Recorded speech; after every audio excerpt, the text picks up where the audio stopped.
मनोज जरांगे पाटील यांचा पाठिंबा कोणाला हा प्रश्न अनेकांना पडलेला असतानाच त्यात आज जी बैठक झालेली आहे, जे समाजाचं कार्य करतात मराठा समाजाचं, त्यातली जी प्रमुख मंडळी होते यांनी आज आपण पाहिले श्री क्षेत्र नारायणगड या ठिकाणी त्यांची एक बैठक झालेली आहे आणि या बैठकीदरम्यान त्यांनी एकमुखाने जे अपक्ष उमेदवार आहेत अनिल जगताप यांना पाठिंबा दिलेला आहे।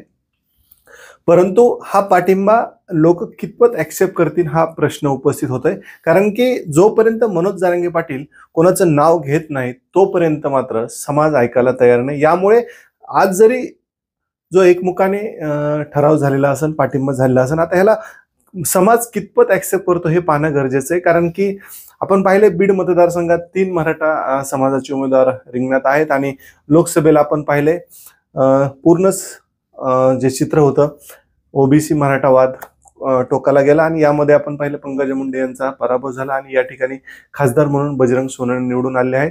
सध्या बीड मतदारसंघात ही जी तीव्रता जी आहे, कुठेतरी ओबीसी समाज एका बाजूला जातोय आणि बाकीचा ऑदर मुस्लिम समाज असेल, मराठा समाज असेल, दलित बांधव असतील, या समाजामध्ये फूट पडते, मतांचं विभाजन होते। यामुळे हा सुद्धा एक भक्कम बाजूने, म्हणजे जसं लोकसभेला एक गट्टा मतदान चाललं तसं चालावं या अनुषंगाने आता प्रयत्न होत आहेत। परंतु जोपर्यंत मनोज जरांगे पाटील काही भूमिका घेणार नाही तोपर्यंत ते एक गट्टा मतदान एका बाजूला जाणार नाही अशी चर्चा आहे। आता एकूणच तुम्हाला काय वाटतं, तुमचं मत नक्की कमेंट बॉक्समध्ये कळवा।